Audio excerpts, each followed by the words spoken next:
क्या करे बिना में स्वागत है। दोस्तों आज हम 43 नंबर का प्रैक्टिस सेट देखने जा रहे हैं। दोस्तों इस प्रैक्टिस सेट में इतना डिटेल्स बताएंगे कि आप ज़रूर कहेंगे कि इससे पहले हम नहीं जानते थे। तो आप लास्ट तक देखें, मैं बहुत ही डिटेल से बात करने वाला हूं। दोस्तों अगर आप 42 प्रैक्टिस सेट तक नहीं देखे हैं तो इसका प्लेलिस्ट बना हुआ है, आप वहां जाकर देख सकते हैं। दोस्तों इसका पीडीएफ जो है पहले हम टेलीग्राम चैनल पे प्रोवाइड करते हैं, इसके बाद जो है हम सॉल्यूशन देते हैं ताकि आप लोग खुद से सॉल्व कर सके तो ज़्यादा बेटर होगा। और फिर जो भी डाउट होगा आप हमसे डायरेक्ट पूछ सकते हैं। तो चलिए दोस्त, देर न करते हुए अब हम क्वेश्चन की तरफ चलते हैं। दोस्तों हम लोग जानते हैं कि समान अध्ययन से 30 क्वेश्चन आता है, तो पहले हम लोग समान अध्ययन का 30 क्वेश्चन देखेंगे। दोस्तों इसमें बोल रहा है कि 1 और 2 में मिलाना है और कूट का प्रयोग करना है। तो दोस्तों चिली का जो मुद्रा है उसका क्या नाम है? तो चिली का पीसो होता है। और पेरू का क्या होता है? तो न्यू सोल होता है। और रूस का तो रूबल होता है, रूस का रूबल। और सीरिया का पाउंड। अगला क्वेश्चन है, निम्नलिखित में से किन देशों के साथ लद्दाख की सीमा लगती है? दोस्तों अभी जो 31 अक्टूबर 2020 को जो मैप बना है इंडिया का, उसमें लद्दाख और जम्मू कश्मीर को जो है एक केंद्र शासित प्रदेश के रूप में किया गया है। तो दोस्तों लद्दाख जो है यहाँ से ऐसे है, ये जम्मू कश्मीर है, ये लद्दाख है। तो दोस्तों लद्दाख से जो है इधर चाइना से भी लगता है, इधर अफगानिस्तान से लगता है, इधर पाकिस्तान से भी लगता है। तो ये सारा आंसर हो जाएगा। अगला है, अवधी भाषा को किस अन्य नाम से भी जाना जाता है? तो दोस्तों अवधी भाषा को कौशली के रूप में जाना जाता है कि अवधी भाषा जो है अयोध्या से बना हुआ है और अयोध्या क्षेत्र में जो भाषा है वही अवधी है, तो उसको अन्य नाम जो है कौशली भी है। अगला है, भारतीय खेल प्राधिकरण की स्थापना कब की गई? दोस्तों भारतीय खेल प्राधिकरण की स्थापना जो है 1984 ईस्वी में की गई थी और यह जो है भारत के युवा कार्यक्रम और खेल मंत्रालय का महत्वपूर्ण अंग है। तो इसका क्या आंसर हो जाएगा? 1984। अगला है, इनमें से किस मंत्री ने रिफ्लेक्शन पुस्तक का विमोचन किया है? तो दोस्तों रिफ्लेक्शन पुस्तक है किसका और विमोचन कौन किया है, इसके बारे में पूछ रहा है। तो दोस्तों यह पुस्तक जो है एक बैंकर है जिनका नाम नारायण बाघुल है। क्या नाम है? नारायण बाघुल। तो ये नारायण बाघुल का जो पुस्तक है रिफ्लेक्शन, ये हमारे जो ये है वित्त मंत्री निर्मला सीतारमण ने विमोचन किया। अगला है, संविधान सभा का पहला सत्र हुआ था। दोस्तों यहाँ पर 5-6 क्वेश्चन है, आप उन 5-6 क्वेश्चन को जरूर याद रखिएगा। दोस्तों पहले तो यही क्वेश्चन आ जाता है कि संविधान सभा जो है किस योजना के तहत गठन हुआ था? तो ये कैबिनेट मिशन के तहत गठन हुआ था। कैबिनेट योजना मिशन जो आया था, इस योजना का कैबिनेट मिशन के तहत जो है संविधान सभा का गठन हुआ।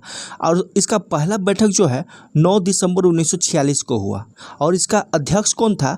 तो उस समय जो सबसे बुजुर्ग थे यानी बूढ़े थे उनको बनाया गया। तो उनका नाम क्या था? तो सच्चिदानंद सिन्हा थे।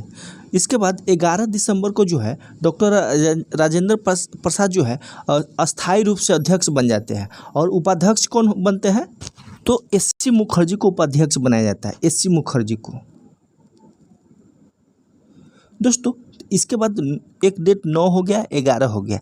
अब जो है 13 दिसंबर 1946 को, ये भी डेट याद रखिएगा, 13 दिसंबर 1946 को उद्देश्य का प्रस्ताव रखा जाता है। 13 दिसंबर 1946 को पंडित जवाहरलाल नेहरू द्वारा। और यह जो है 22 जनवरी 1946 को, 22 जनवरी 1947 को पास हो जाता है अगले साल। तो ये पास हो गया। इसके बाद जो है प्रारूप समिति का गठन होता है। तो दोस्तों प्रारूप समिति का गठन कब होता है? तो 29 अगस्त 1947 को जो है प्रारूप समिति का गठन होता है। और इनका रिपोर्ट कब आता है? तो ये 21 फरवरी 1948 को इनका रिपोर्ट आता है। तो ये 4-5 डेट है, याद रखिएगा। और दोस्तों पूछ दे कि संवैधानिक सलाहकार कौन थे? तो बी.एन. राव थे। कौन थे? BN राव।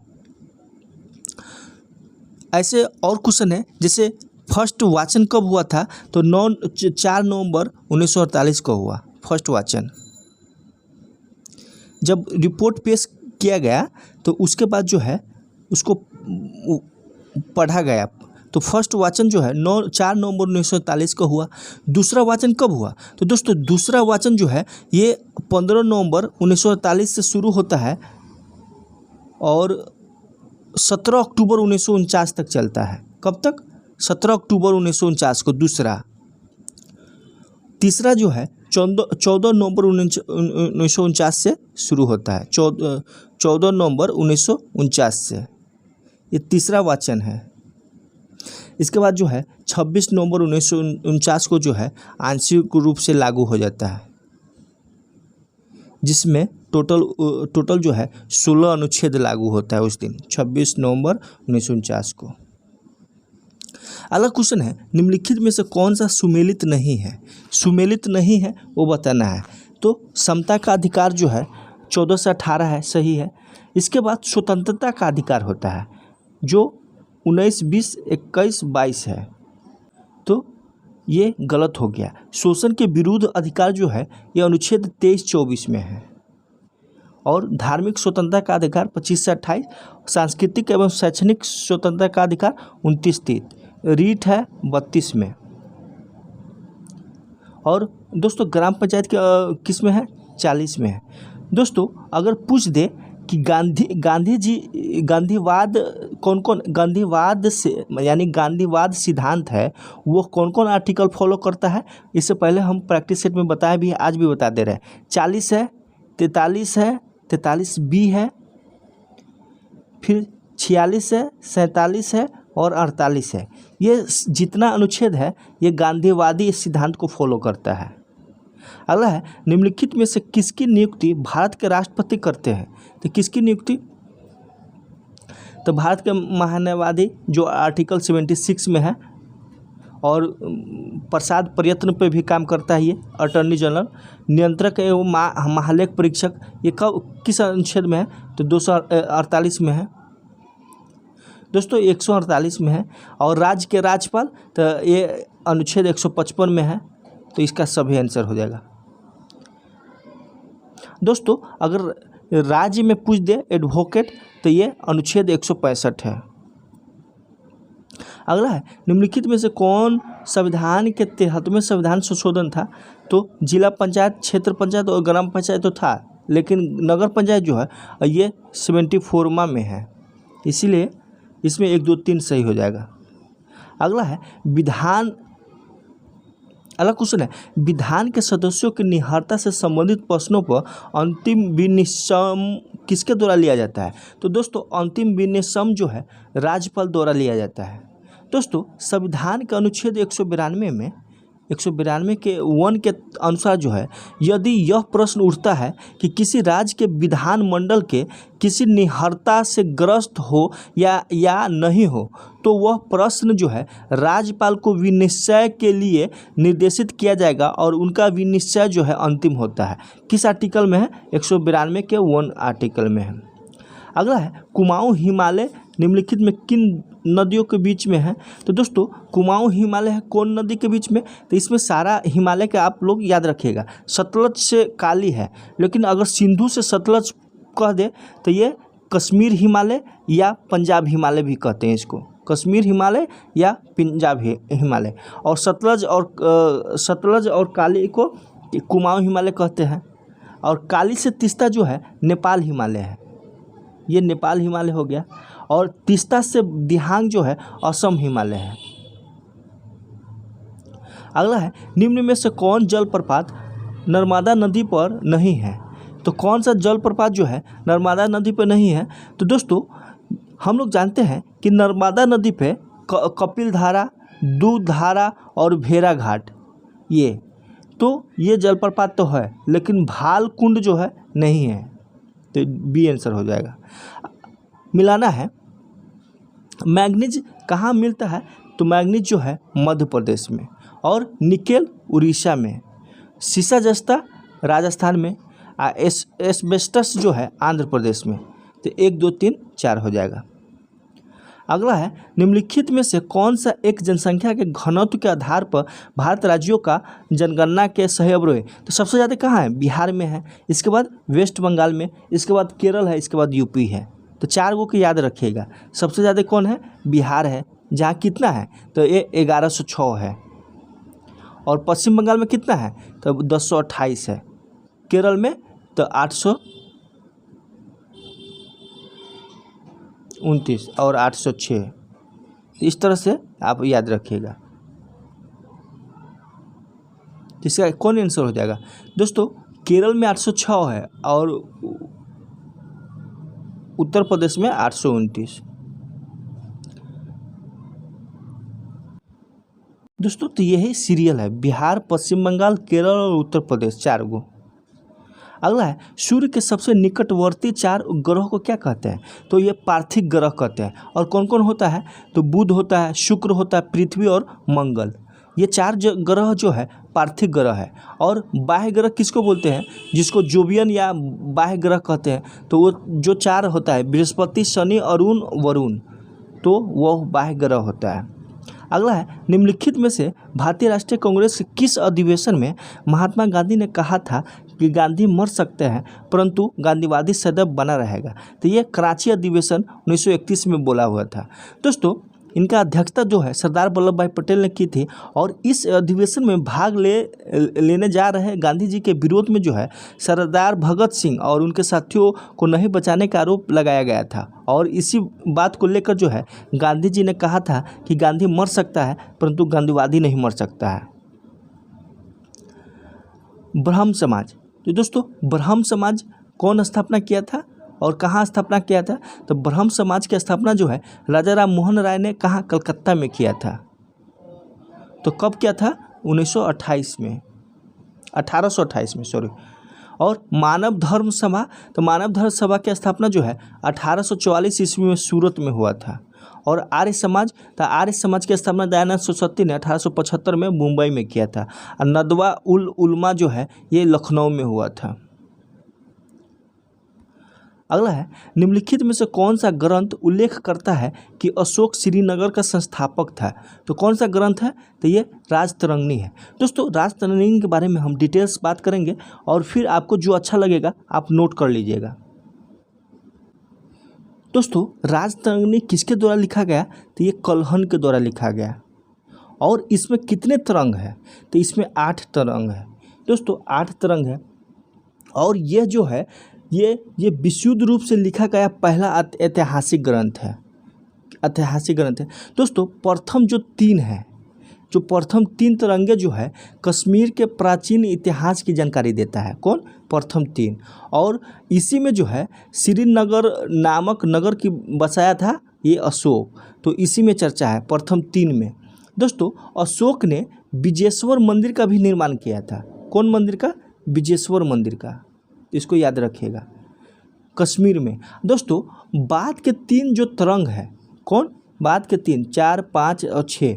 तो बाद के जो 3 तरंग है यहाँ पर कश्मीर में शासन कर रहे कारकोट और उत्पल वंश के बारे में जानकारी प्राप्त होता है। तो इसको याद रखिए, कौन वंश? कारकोट और उत्पल वंश के बारे में। दोस्तों अंतिम इसमें 4, 5, 6 में है। अंतिम 7, 8 में जो है किसकी चर्चा है? तो 7, 8 में जो है लोहार वंश के बारे में जानकारी मिलता है।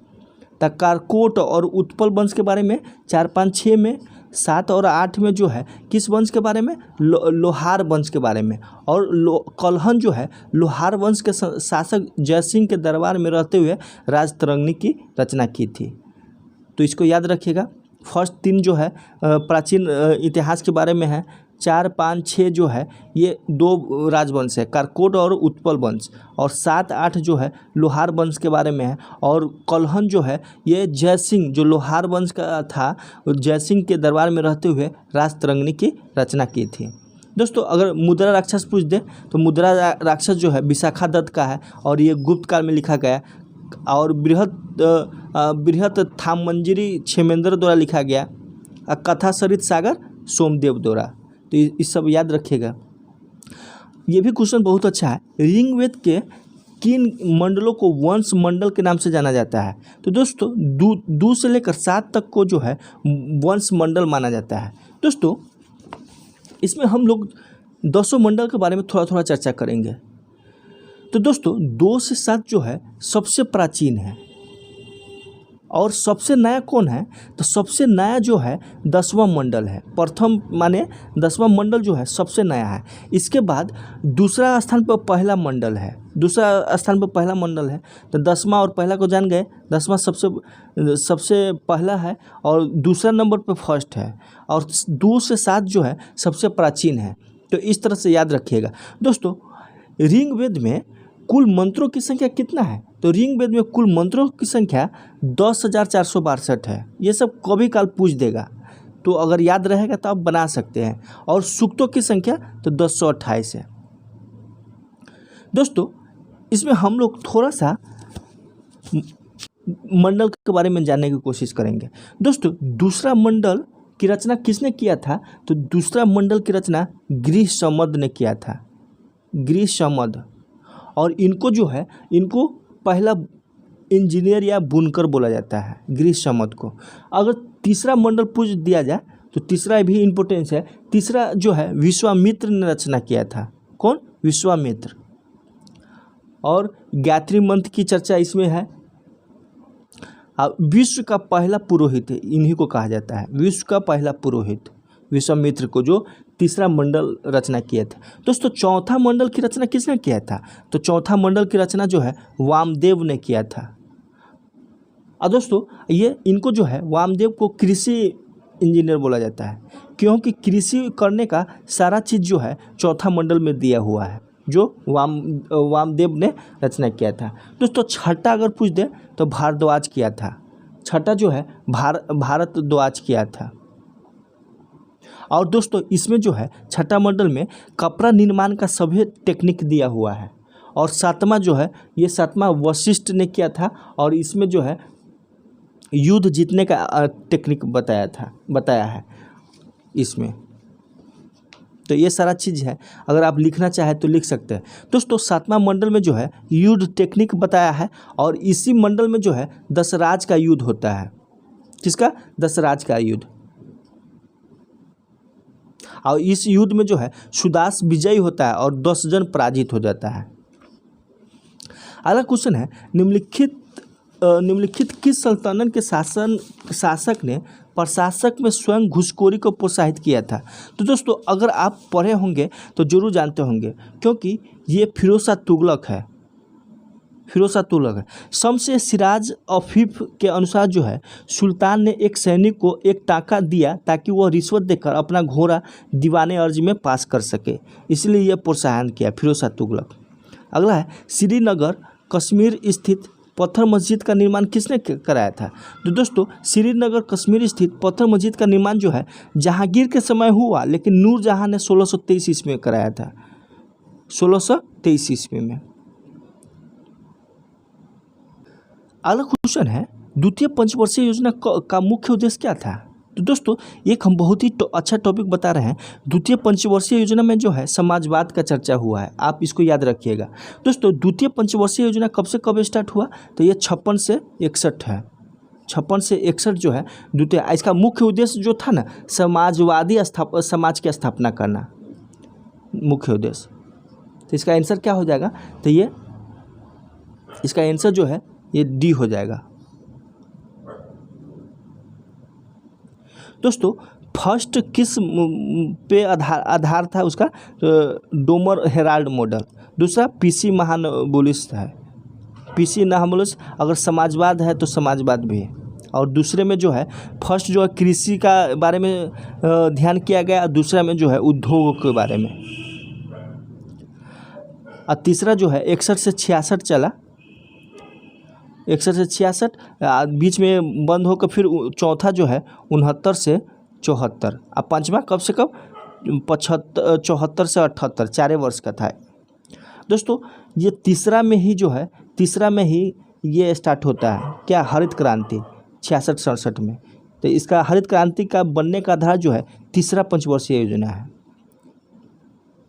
अगला क्वेश्चन है, ज्ञान प्रकाश समिति का संबंध किससे था? तो दोस्तों ये चीनी घोटाला से था। किससे था? चीनी घोटाला से। ये कब हुआ था? 1994 में ही हुआ था। और खाद्य आपूर्ति मंत्री कौन था? कल्पनाथ राय था। कल्पनाथ राय। ये क्या किया था कि मार्केट में जितना चीनी भाव मिल रहा था उससे अधिक महंगा पे जो है आयात कर लिया था, घोटाला कर लिया। कल्पनाथ राय इसका नाम था। चीनी घोटाला से कब? 1994 में। अगला क्वेश्चन है, एक प्रकार का ऋण सब प्राइम उधार बैंक द्वारा किस प्रकार के उपभोक्ताओं को दिया जाता है? दोस्तों ऐसे उधारकर्ता को जिनकी ऋण जो है पृष्ठभूमि अच्छी नहीं है, यानी कर्जा ले लिया पैसा वो चुकाया नहीं, उसको जो है सब प्राइम उधार दिया जाता है। अगला है, भारत के किस राज्य में नटजली उत्सव मनाया जाता है? तो किस राज्य में नटजली उत्सव मनाया जाता है? तो ये तमिलनाडु में है। अगला है, निम्नलिखित में से कौन सी भारतीय मार्शल आर्ट है जिसकी उत्पत्ति आधुनिक केरल से हुई थी? तो ये कलिरिपयट्टू है। कलिरिपयट्टू। भारतीय महिला क्रिकेट टीम ने किस टीम को हराकर पहला under women's cricket world cup खिताब जीता है? ये इम्पोर्टेंस क्वेश्चन है। वुमेन्स है तो इम्पोर्टेंस हो जाता है। ये किसको हरा कर जीता है? तो ये इंग्लैंड के टीम को हराया है। निम्नलिखित में से किस मिशन के तहत भारत में 11 करोड़ घरों को जल से जल मिल रहा है? तो जल जीवन मिशन। ये कब स्टार्ट हुआ था? आई थिंक दोस्तों ये जो है 15 अगस्त 2019 को स्टार्ट हुआ था। 15 अगस्त 2019 को। अगला है, आईसीसी विश्व कप 2023 का ब्रांड एम्बेसडर के रूप में किसे नियुक्त किया गया? तो ये शाहरुख खान को नियुक्त किया गया।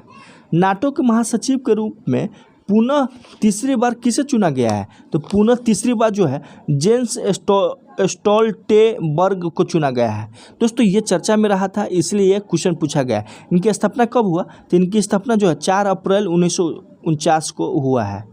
इसको याद रखिएगा। और इसकी मुख्यालय कहाँ है? तो ये ब्रुसेल्स में है, जो बेल्जियम में है। दोस्तों इसकी संख्या क्या है? तो इसकी संख्या जो है अब 31 हुआ है, क्योंकि फिनलैंड जो है 2023 में ही शामिल हुआ है।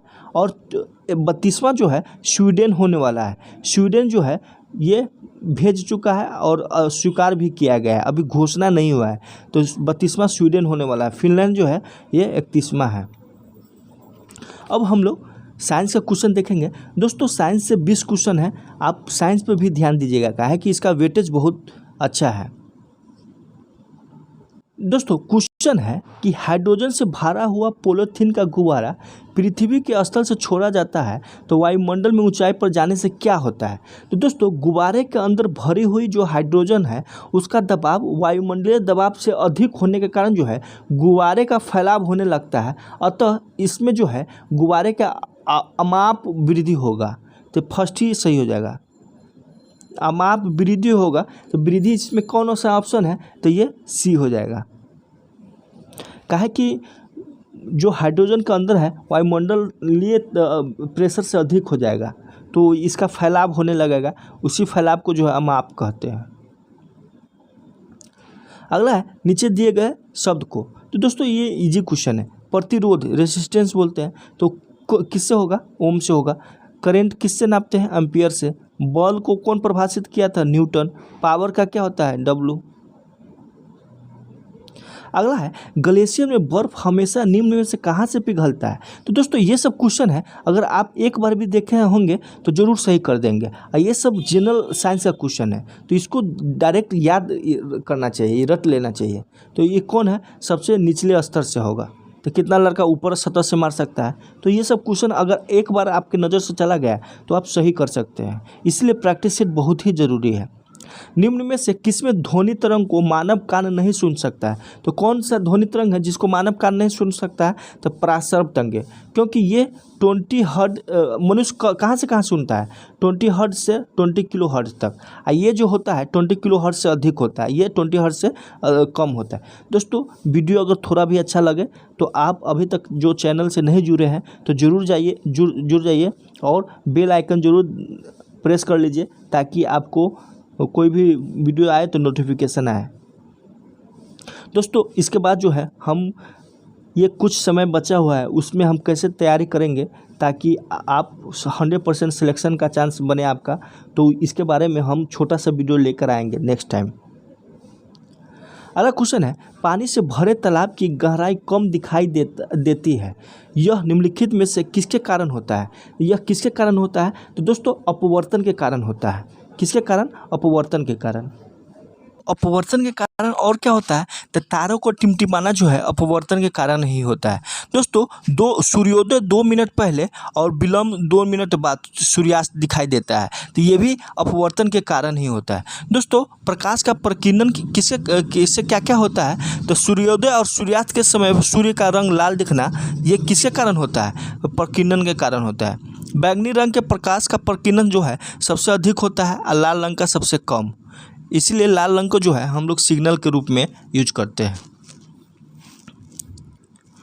अगला क्वेश्चन है, जब जेनर डायोड को पावर सप्लाई में इस्तेमाल किया जाता है तो इसका कार्य स्थिर रहता है। तो इसका कार्य स्थिर रहता है तो इसका क्या हो जाएगा? ये लोड प्रतिरोध के सापेक्ष जो है आउटपुट धारा को स्थिर रखता है। अगला है, सोलर सिस्टम को किसने खोजा? तो सोलर सिस्टम को खोज जो है ये किसने किया था? तो केपलर ने किया था। अगला है, स्क्वैमस एपिथेलियम उत्तक फेफड़ों को एल्वेलाई और जानवरों के अन्य हिस्सों में पाया जाता है जहाँ संकुचन और विश्राम होता है। तो संकुचन और विश्राम जो है अस्थायी के रूप में होता है। अगला है, जीवों में प्रोटीन निर्माण के लिए सूचना स्रोत है। तो सूचना स्रोत कौन है? तो डीएनए है। क्या है सूचना स्रोत? डीएनए। राइबोसोम मत मान लीजिएगा, सूचना स्रोत बोल रहा है, यानी किससे सूचना मिलती है? तो ये डीएनए से है। अगला है, इसमें से किस प्रकार के अंगों को बुनियादी संरचना एवं उत्पत्ति समान होती है किंतु उसके कार्य भिन्न होते हैं? देखिए संरचना समान कार्य भिन्न, तो इसको क्या कहते हैं? समजात कहते हैं। जैसे क्या होता है? व्हेल, चमगादड़, चीता जो का अग्रपात जो है ये समजात अंग है। मनुष्य के भुजा और कुत्ता का पैर ये समजात अंग है। और जो दोस्तों समरूप किसको कहते हैं? तो समरूप जो है विभिन्न जीवों के वे अंग जो कार्य में समान हो परंतु उत्पत्ति में भिन्न हो, उसी को समरूप कहते हैं। जैसे तितली के पंख, पक्षी के पंख, ये समरूप है। अगला क्वेश्चन है, निम्न में से क्या आहार नाल में अम्लीय आहार को क्षारीय में परिवर्तन कर देता है? तो दोस्तों ये जो है पितरस होता है। ये अच्छा क्वेश्चन है, आप याद रखिएगा। जब स्टोमैक से जो है भोजन आता है तो जो पितरस जो है इसको क्षारीय कर देता है। दोस्तों अग्नाशय रस और आंत रस और जठर रस, दोस्तों जठर रस जो है स्टोमैक में बनता है। अग्नाशय रस जिसको पूर्ण पाचन रस भी बोलते हैं पेनक्रियाज में बनता है। अगला है, निम्नलिखित में कौन सा मानव रक्त में मौजूद एक वर्णक है जो ऑक्सीजन को हमारे शरीर में फेफड़ों से शरीर के सभी अंग में? तो ये हीमोग्लोबिन होगा। अगला है, किशोरावस्था के दौरान स्वस्थ प्रजनन तंत्र के विकास के लिए किस प्रकार के आहार की आवश्यकता होती है? तो पोषण की दृष्टि से संतुलित आहार होना चाहिए। अगला है, आपने जल में रियो की पत्ती की एक अस्थायी स्लाइड तैयार की है। जब आप स्लाइड पर चीनी का प्रबल विलयन डालते हैं तो उसमें क्या परिवर्तन दिखता है? तो उसमें क्या परिवर्तन दिखेगा? तो दोस्तों कोशिकाएं जल का उत्सर्जन करेगी और जिसके वजह से जो है कोशिका भित्ति से दूर हो जाएगा। इसका बी आंसर हो जाएगा। अगला है, लेड नाइट्रेट को जोरदार ढंग से गर्म करते समय निकलने वाली लाल भूरे रंग की गैस बनाता है। तो क्या गैस बनाता है? तो ये NO2 बनाता है, यानी नाइट्रोजन डाइऑक्साइड। इसका फॉर्मूला क्या होता है लेड नाइट्रेट का? तो PbNO3 ट्वाइस। जब इसको हम गर्म करते हैं तो इससे लाल भूरे रंग का गैस निकलता है जो नाइट्रोजन डाइऑक्साइड होता है, NO2 होता है। लोहा जो कि गुणों में कोबाल्ट और निकल जैसा होता है, इनमें तत्वों की बहुत दूर रखा गया है। किसकी कमियों के से एक था? तो किसकी कमियों से एक था? तो दोस्तों ये न्यूलैंड्स का ऑक्टेट नियम है, ऑक्टेव्स। दोस्तों आवर्त सारणी के बारे में हम लोग कुछ थोड़ा सा हिस्ट्री जानते हैं। दोस्तों सबसे पहले जो है डोविनर जो वैज्ञानिक था जर्मनी का, वो लाया था त्रिक नियम। उसके बाद जो है, उसके बाद कौन आया, तो यही न्यूलैंड ऑक्टेव नियम लाया है। जो न्यूलैंड ऑक्टेव नियम जो है सारे गामापा जो 8 लय होता है उस पर किया था। ये जैसे लिथियम, सोडियम और पोटेशियम, तो इससे क्या था, माने लिथियम के जैसे 1 2 3 करके, और लिथियम के 8 के बाद जो है फिर सोडियम आया, सोडियम के 8 के बाद जो है पोटेशियम आया। इस तरह से जो है ये इसमें ऑक्टेव नियम्स में कितने तत्व तक किया था, ये 56 तत्व तक ज्ञात था। फर्स्ट जो है हाइड्रोजन है और 56वां कौन था, थोरियम। इसके बाद मेंडलीफ आया, और इसके बाद जो है मेंडलीफ के बाद आधुनिक आवर्त सारणी आया, मोस्ले का आधुनिक आवर्त सारणी। और मेंडलीफ जो है परमाणु भार के बढ़ते क्रम में सजाया था। अगला क्वेश्चन है, तत्व जिनकी द्रव्यमान संख्या एक समान हो और परमाणु संख्या भिन्न हो तो इसको आइसोबार कहते हैं, और अगर द्रव्यमान संख्या भिन्न हो और परमाणु संख्या सेम हो तो आइसोटॉप्स कहते हैं, आइसोटॉप्स। अगला है, समुद्र के पानी के अलवणीकरण के लिए इस्तेमाल किए जाने वाली तकनीकों में से क्या है, आसवन है। आसवन विधि द्वारा जो है अलवणीकरण किया जाता है समुद्र के पानी को। अगला है, निम्नलिखित में से किस तत्व के आणविक रूप से परमाणुओं की संख्या अधिकतम है। तो दोस्तों आणविक रूप से कह रहा है, दोस्तों आणविक रूप से जो है ये इसमें सल्फर में 8 होता है, फास्फोरस में कितना होता है, तो दोस्तों फास्फोरस में 4 होता है, 4 परमाणु। और आर्गन नियोन में जो है अक्रिय गैस है आर्गन नियोन, और एक परमाणु की अवस्था में ही स्वतंत्र अवस्था में रह सकते हैं, तो सबसे ज़्यादा क्या हो जाएगा, सल्फर में। अगला है, निम्नलिखित में से कौन सा विषमांगी मिश्रण है। तो दोस्तों विषमांगी मिश्रण कौन है, तो दूध एक विषमांगी मिश्रण है। विषमांगी मिश्रण वह मिश्रण होता है जिसके प्रत्येक भागों में उसके अवयवी पदार्थों के संगठन और विभिन्न गुणधर्म एक जैसे नहीं होते हैं, तो ये दूध हो जाएगा। दोस्तों मैथ का क्वेश्चन देखिए, ये तो इजी है, आप लोग कहेंगे तो भी हम मैथ बनाएंगे, क्या कि मैथ बनाने में थोड़ा सा प्रॉब्लम होता है। ऐसा नहीं है कि नहीं आता है, बोर्ड की प्रॉब्लम हो जाता है। मेरे पास बोर्ड नहीं है, मोबाइल से वीडियो बनाते हैं, और ये पैड लेने के लिए 3,000 चाहिए, तो अभी थोड़ा सा प्रॉब्लम है। तो देखिए कह रहा है ABC है और PQ जो है ये है, तो ये इसका रेशियो दिया है AP/BP, तो ये 1 है, ये 2 है, और ये 3 से है। तो देखिए दोनों का रेशियो सेम होता है, तो 1 का वैल्यू 3 है तो 2 का वैल्यू कितना हो जाएगा, 6 हो जाएगा। पूछ रहा है AC कितना है, तो 6 + 3 9 हो जाएगा। कुछ ट्रिक है जो हम आपको बता देते हैं। जैसे हमको यहाँ sec theta plus tan theta बराबर √3 दिया है और साइन थीटा का मान निकालना है। तो दोस्तों अगर हम इसको स्क्वायर फिर स्क्वायर करके निकालने जाएंगे तो बहुत टाइम लग जाएगा, लेकिन आपके पास कम टाइम है, तो क्या करेंगे कि हम सोचेंगे कि √3 कैसे आ जाएगा। तो मान लीजिए हम 30 पर सोचेंगे, 45 पर सोचेंगे, 60 पर सोचेंगे। इसमें ऑप्शन देखिए क्या क्या दिया है, 1 दिया है, हाफ दिया है, √3/2 दिया है, 0 दिया है। तो मान लीजिए साइन थीटा बराबर 0 आ जाए तो इसका मतलब थीटा 0 है, तो 0 रख के देखिए, तो 0 रखेंगे तो नहीं होगा ये। आप 1/2 रखें तो साइन थीटा का कितना का मान 1/2 होता है, तो 30 का मान। इसमें हम 30 मान रखेंगे, साइन 30 कॉस्ट माने सेक 30 है, तो सेक 30 कॉस का उल्टा होता है, तो कॉस 30 बराबर क्या हो जाता है, तो कॉस 30 बराबर √3/2 होता है, तो 2/√3 हो जाएगा सेक थीटा। और tan 30 बराबर क्या होता है, 1/√3। आप जोड़िए, √3 है, ऊपर √3 गुने √3 करेंगे, √3 बच जाएगा। तो देखिए यही आंसर हो जाएगा 1/2, थीटा का मान 30 रखने पर।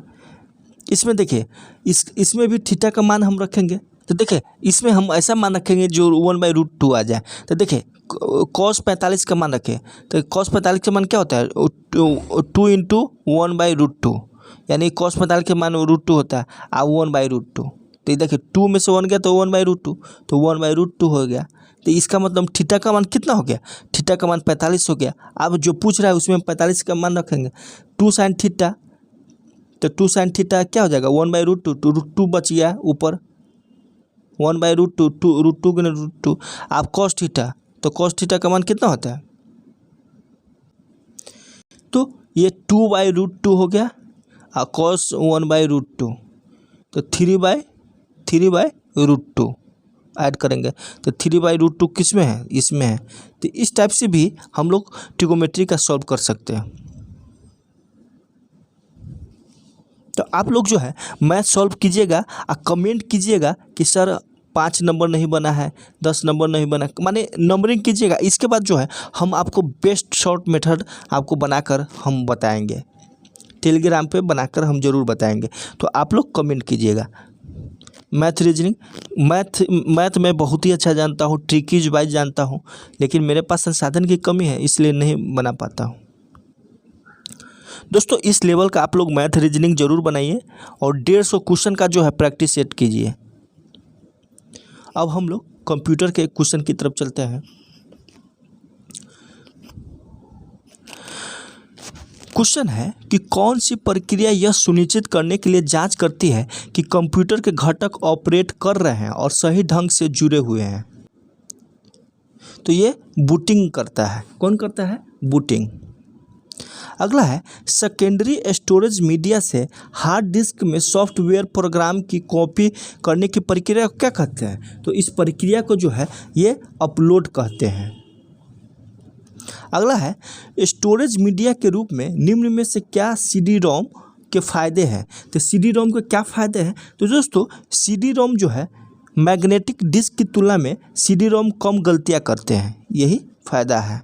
अगला है एक डैश नामक शब्द प्रयोग होता है जब सर्च इंजन वेब पेज लौटाता है तो जो शोध परिणाम को मैच करता है। तो कौन होता है? तो ये जो है लिंक होता है।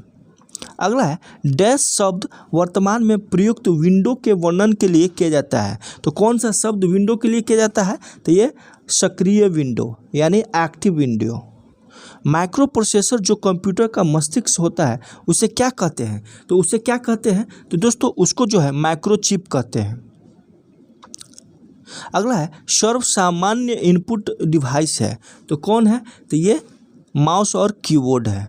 अगला है www का पूर्ण क्या है? तो वर्ल्ड वाइड वेब होता है। World wide web, wide web नहीं होता है, वर्ल्ड वाइड वेब होता है, वर्ल्ड वाइड वेब सी। अगला है एक प्रकार के सस्ते कमरे होते हैं जो कंप्यूटर के साथ लगे रहते हैं और उनका उपयोग वीडियो कॉन्फ्रेंसिंग, वीडियो चैटिंग और लाइव वेब ब्रॉडकास्ट के लिए होता है। तो इसका क्या हो जाएगा? ये वेब कैम्प्स होता है। अगला है वर्कशीट में कॉलम और रो के इंटरसेक्शन को क्या कहते हैं? दोस्तों मेरा कंप्यूटर वाला वीडियो देखे होंगे तो ये सब जरूर कहेंगे। तो क्या कहते हैं? उसको सेल कहते हैं, जो इनमें से कोई नहीं होगा। अगला इंटरनेट के जरिए लोगों के संपर्क करने के लिए हम अक्सर डैश का इस्तेमाल करते हैं। तो क्या चीज़ का इस्तेमाल करते हैं? तो ये ईमेल एड्रेस का। अगला है डिजिटल इलेक्ट्रॉनिक्स उपकरणों के लगातार छोटे तथा अधिक शक्तिशाली होते जाने की प्रवृत्ति से कार्यकारियों के अधिक हो जाने का बढ़ावा मिलता है। तो क्या अधिक हो जाने का बढ़ावा मिलता है? बुद्धिमान। अगला है हार्ड ड्राइव अस्थायी रूप से सिस्टम यूनिट में स्थापित की जाती है और उन्हें निकाले जाने की व्यवस्था नहीं होती है जब तक कि उनकी मरम्मत करने या उन्हें बदलने की जरूरत न पड़े।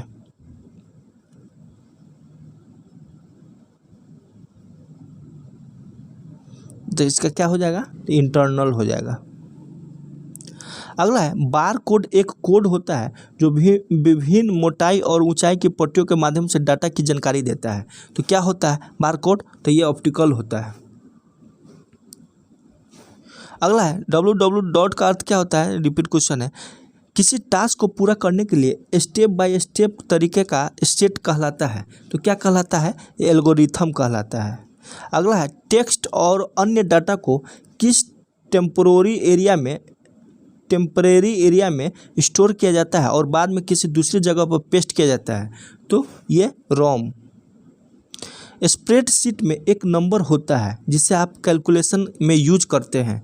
तो ये वैल्यू, नंबर को वैल्यू कहते हैं। डैश में कन्वर्ट किए गए डॉक्यूमेंट को वेब पर प्रकाशित किया जा सकता है। तो ये HTML। डैश गति वाली एक प्रकार की मेमोरी होती है जिससे प्रोसेसर रैम से भी अधिक गति से एक्सेस कर सकता है। तो क्या हो जाएगा इसका? तो ये कैश मेमोरी। अब हम लोग झारखंड के क्वेश्चन देखेंगे। दोस्तों अगर मेरा 1 से लेकर 30 प्रैक्टिस सेट देखे होंगे तो मैं झारखंड का बहुत ही डिटेल से बात किया हूँ। अगर पूरा देखे होंगे तो झारखंड से आपका एक भी क्वेश्चन नहीं छूटेगा। तो चलिए अब हम स्टार्ट करते हैं। झारखंड सरकार ने मसलिया रानीश्वर मेगा लिफ्ट सिंचाई योजना की आधारशिला किस जिले में रखा है? तो किस जिले में रखा है?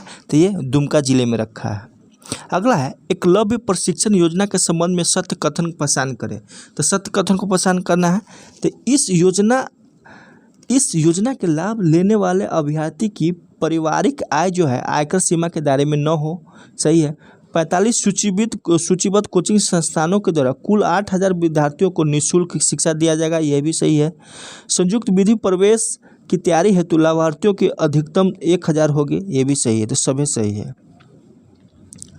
अगला है देवघर अंतर्राष्ट्रीय हवाई अड्डा का उद्घाटन नरेंद्र मोदी जी द्वारा कब किया गया? तो कब किया गया? तो ये 12 जुलाई 2022 को किया गया था। नागवंशावली के रचनाकार कौन है? तो रचनाकार कौन है? तो इसका रचनाकार जो है बेनीराम महता है। अगला है मुख्यमंत्री तीर्थ दर्शन योजना के लिए किन दो कंपनियों के बीच करार हुआ है? तो किन दो कंपनियों के बीच करार हुआ है? तो IRCTC और JTDCL के। दोस्तों इस योजना के तहत जो है झारखंड के 6 और बाहर के 11 जगह चुने गए हैं और मुख्यमंत्री तीर्थ दर्शन योजना के तहत जो है प्रत्येक माह 1000 लाभुकों को तीर्थ यात्रा कराएगी। अगला है लावालौंग अभयारण्य किस जिले में स्थित है? तो किस जिले में स्थित है? तो दोस्तों लावालौंग अभयारण्य जो है चतरा जिले में स्थित है और इसकी स्थापना जो 1978 में हुआ था। अगला है झारखंड के कुल कितने जिले उग्रवाद प्रभावित है? तो कितने जिले उग्रवाद प्रभावित है? दोस्तों 22 जिला जो है उग्रवाद से प्रभावित है। अगला क्वेश्चन है खूंटी के किस पुरोहित ने इनका नामकरण जयपाल सिंह किया है?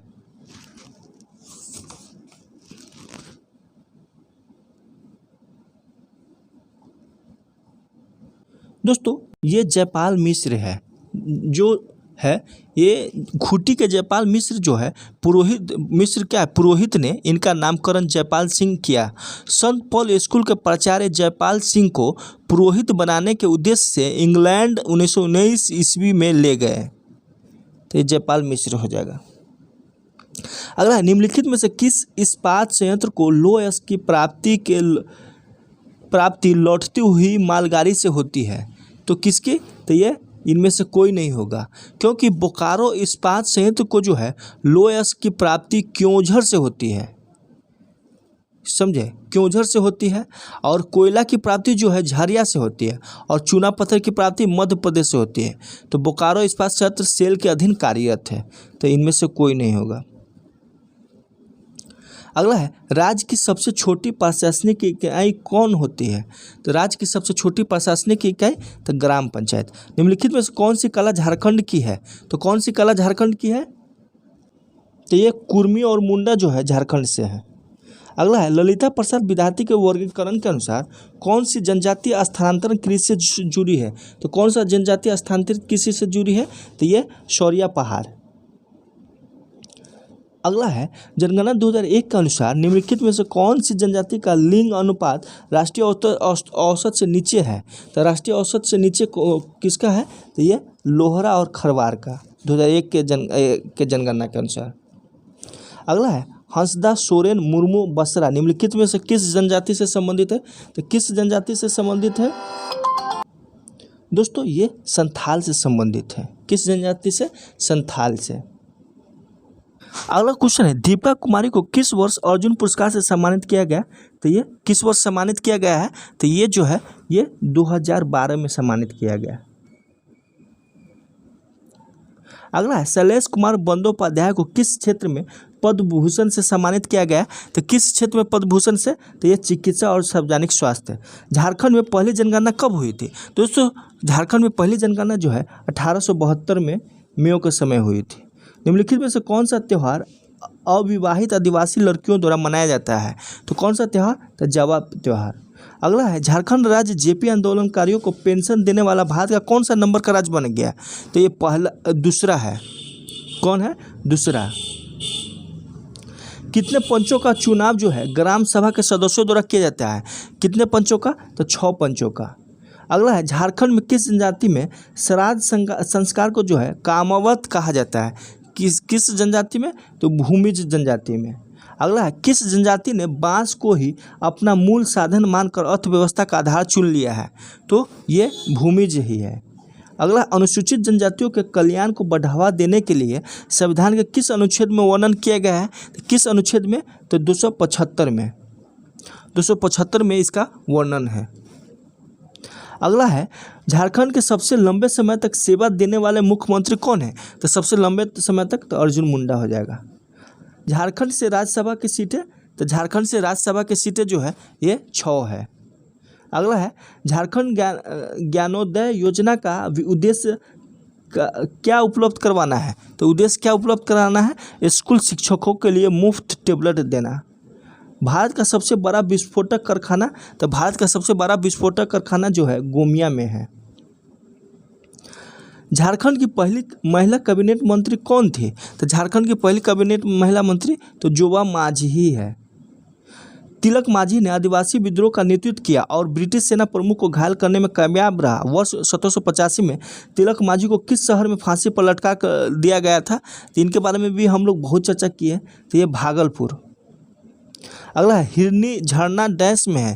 तो हिरनी झरना कहाँ है? तो ये पूर्वी सिंहभूम में है। झारखंड की उप राजधानी क्या है? तो झारखंड की उप राजधानी जो है क्या है? तो ये दुमका है। क्षेत्र के अनुसार झारखंड का सबसे बड़ा जिला कौन सा है? तो ये पश्चिमी सिंहभूम है। 2011 की जनगणना के अनुसार झारखंड में साक्षरता दर क्या है? तो झारखंड में साक्षरता दर जो है ये 66.41% है।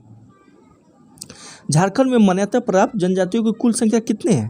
तो 32 है, अब 33 हो गया है। अगला है आदिवासी क्षेत्र में खेती मुख्य रूप से है। तो अब आदिवासी क्षेत्र में जो खेती मुख्य रूप से क्या है? तो ये शुष्क भूमि की खेती है।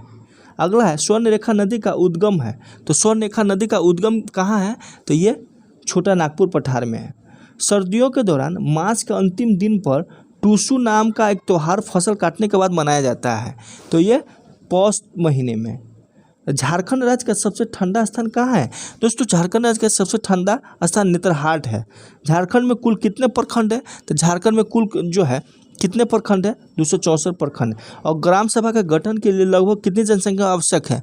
तो कितनी है? 250। तो चलिए दोस्त, आज हम ये कितने नंबर का 43 नंबर का प्रैक्टिस सेट कर चुके हैं। दोस्तों आप लोग क्या है कि मार्क्स शेयर नहीं करते हैं, मार्क्स शेयर कीजिए ताकि हमको पता चले कि टेलीग्राम पर डालते हैं तो स्टूडेंट लोग इसको सॉल्व भी करता है। और दोस्तों अच्छा लगता है तो शेयर कीजिए, लाइक कीजिए और चैनल से ज्वाइन होइए।